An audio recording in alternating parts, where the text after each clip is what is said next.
Okay, so Tuesday I'm back, and my trailer's not there, and they said, hey, do you want to just get another trailer, or you want to wait? And I'm like, well, I'll get another trailer. I check it out, everything's good on it, just there's a few things that need to get done, and I see that it's from the rear hopper to the end of the trailer is a pipe. I'm like, all right, pretty crappy welding job, but it looks good. A lot of patches, but don't pay no mind to it. So everything else checks out. I get hooked up to it. I move all my hoses and equipment from the other trailer onto the new trailer, and the old trailer's still loaded. So we decided to go ahead and empty off into the new trailer. And that was a whole deal, having to figure out how their company trucks work, because they have a Babbage, which I wasn't aware of. And the company trailers, the company trucks are the Freightliners. And that was not bad. It looked nice. The one I was in had a bigger sleeper, had 2 beds in it, even though they don't do teams. I'm guessing, they got a deal for those trucks there. But that was not too bad. So it takes me a little over an hour to get set up and unload into my trailer. So basically I'm unloading I'm using a 20-foot hose with 2 elbows. One I had to borrow from them to use on the old trailer, and one on the opposite side that's offloading into the top of the middle of the new tank to kind of weigh it down to keep the hose inside the actual hatch while it's offloading. Now I'm using some bungee cords to hold the hatch on top of the hose to keep some weight on it, so the hose doesn't come out while I'm offloading. So I'll finally finish offloading, and I'm unloading. They instruct me to unload at the new well, which I hadn't been to yet, but it's in the same field as the last one. And it's about almost 2.5 to 3 hours away from the Midland yard. So I decided to swing by and get up some groceries. So I'll go to HEB, get everything I need there, and start heading towards Lovey, New Mexico. Sorry about that. So I get there, and there's a wait. I was told by another driver they can only do like 4 trucks at a time, but really it's like 6. It's very small well site, and I had to wait maybe 3 hours or so until I finally get a knock on the door to get offloaded. So they get us in, hooked up, start offloading,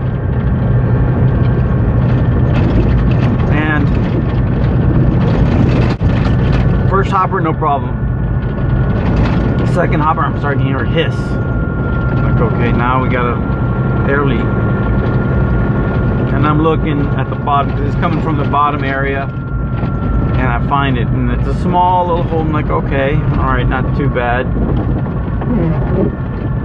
Second hopper is almost done. The hissing gets louder. Now I'm starting to see some sand fly out. Like, oh no, not now, come on. Like, hang almost done, and it's getting just louder and louder, and more sand is coming out. Like, okay, I'm gonna start thinking what I need to do. So luckily, when I was switching out trailers, I got a section of hose. There's like two little pieces. One small piece that's probably about 8 inches long, that's cut longwise, and another piece that's about 3 feet long, and it's a 4-inch hose. So I use the smallest piece to cover the pipe, because it's coming from the pipe that's from the rear of the trailer to the end of the trailer, from the rear hopper to the end of the trailer. That 4-inch steel pipe that has the hole in it. So I cover it. I use 2 Velcro straps that are used to hold the ears down on the cam locks. So I use 2 of those to hold the section of hose over the hole. I'm like, okay, it kind of does the job. It's still leaking air, but you know, at least it'll get me through this load, and I can take a look at it and possibly put some BJ wells on it when I get to truck stop. So I call in once I'm done. They offer me a load that's heading kind of near Pecos, and for Barstow. I'm like, okay.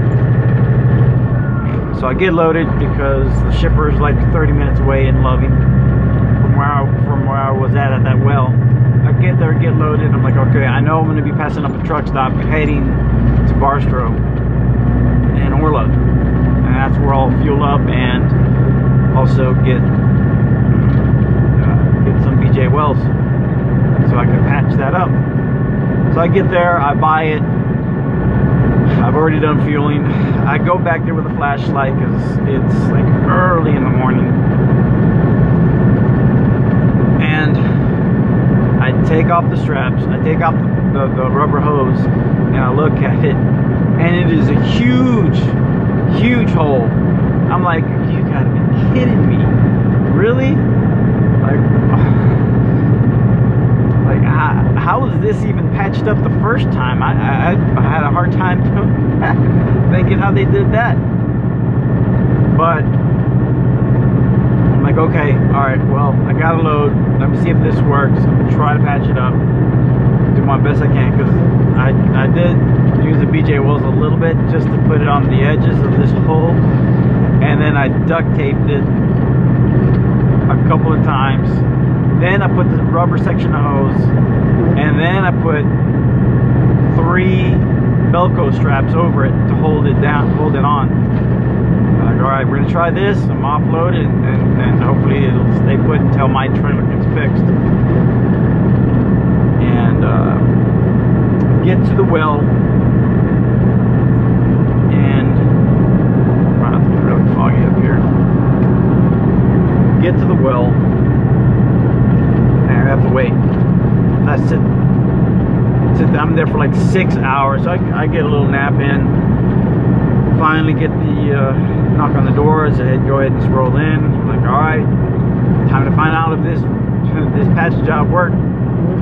So I hook up, pressurize, start offloading, slow. Little bit, like, all right, it's holding, nothing, no leaks, no air leaks. Start holding it up, opening it up more, and it holds just fine. I'm like, oh, great. Like, at least I can get through this next couple of loads, hopefully, and go pick up my old trailer. So we're offloaded, and after that, nothing for almost 26 hours, and I just got a call half an hour ago to get a load. So that's what we're heading to now. That's it for now, guys. Thanks for watching. Sorry it's long-winded, so I might break it into a couple of videos. Talk to you guys.